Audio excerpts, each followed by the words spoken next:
air traffic controllers working the night shift the world over had an extra overflight to manage on December 24. A top priority aircraft flying a special mission required priority air traffic services to ensure timely delivery of all payload items. Visiting every FIR in the world in a 24-hour period is no mean feat, but special technology and a unique Rangifer-Tarandus power plant system allowed the sleigh to surpass supersonic speeds in seconds. Hopefully, you've all been good this year by liking and subscribing, and Santa visited you and your family. Merry Christmas to all. On Monday, December 20, Qatar Airways announced that it has issued legal proceedings against Airbus in the Technology and Construction Division of the High Court of London. In a press release, the airline stated that attempts to reach a constructive solution with Airbus over what they call an accelerated surface degradation condition affecting 21 of the airline's A350 aircraft have failed. As a result, Qatar Airways will seek a rapid resolution of the dispute via the courts. In response, the European Aerospace Corporation published its own press release, confirming the company's receipt of the legal claim, and noting, Airbus is in the process of analysing the contents of the claim.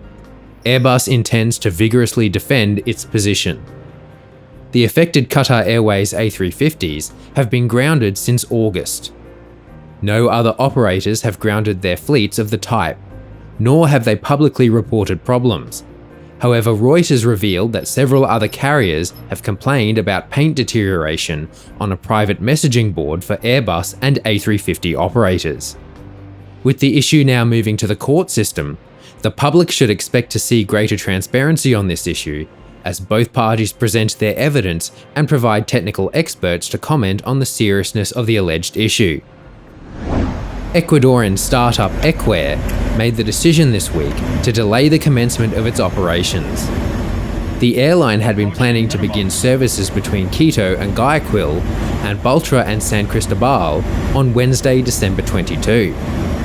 Announced on social media this week, EQUAIR said they have decided to suspend the final phase of the airline's certification and delay the launch of operations, as a consequence of the efforts to control the spread of the COVID-19 pandemic. The airline also confirmed that members of the airline's certifying team and employees from the government had received positive COVID-19 tests within the last 2 days. EQUAIR's new scheduled start date will be on January 10, operating 2 ex-KLM Boeing 737-700 aircraft. On Thursday, December 23, the FAA issued 3 proposed airworthiness directives requiring new inspections and modifications for Boeing 777-200 and 300 airplanes equipped with Pratt & Whitney engines to return to service. The announcement comes 11 months after an in-flight engine failure on a United Airlines 777. 2 fan blades on the right engine cracked due to metal fatigue, resulting in a blade-out engine failure. The engine's inlet and cowling separated from the aircraft, raining debris across several Denver neighborhoods. After the incident, United, the only US operator of PW4000-powered Boeing 777s, voluntarily removed all 52 affected aircraft from service. The proposed new directives would require strengthening engine cowlings, enhanced engine fan blade inspections, inspections of other systems and components, and specific correction actions depending on the inspection results, the FAA said in a press release. In a statement, Boeing said it supports the FAA's guidance on inspection requirements for Pratt & Whitney PW4000 engines, and will work with our customers and Pratt & Whitney through the process. In other 777 news, on Thursday, December 23, a PIA Pakistan International Airlines Boeing 777-200 was en route on flight 9739 from Multan to Jeddah. Cruising at flight level 380, the crew received a cargo fire indication. Part of the checklist in response to a cargo fire forward or aft is plan to land at the nearest suitable airport.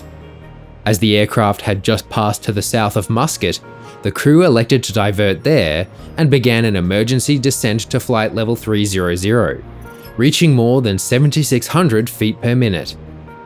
The crew then continued with a steep descent of over 4,000 feet per minute down to 2,000 feet, before beginning their final approach. The aircraft landed safely on Muscat's runway 26 right, at which time fire crews indicated that the warning had been erroneous. No fire or evidence of fire was detected in the cargo hold. On Friday, December 24, a United Airlines Boeing 767-300ER was being moved at Santiago International Airport when the aircraft broke free of the tug. A video uploaded to social media shows the aircraft rolling uncontrolled off a taxiway with tow bar hanging limply from the nose gear. The aircraft's scheduled next flight to Houston was cancelled, and it was withdrawn from service so maintenance personnel could review the aircraft. The airline reported that no one was injured, and on Christmas Day, the aircraft was ferried to Houston to return to service.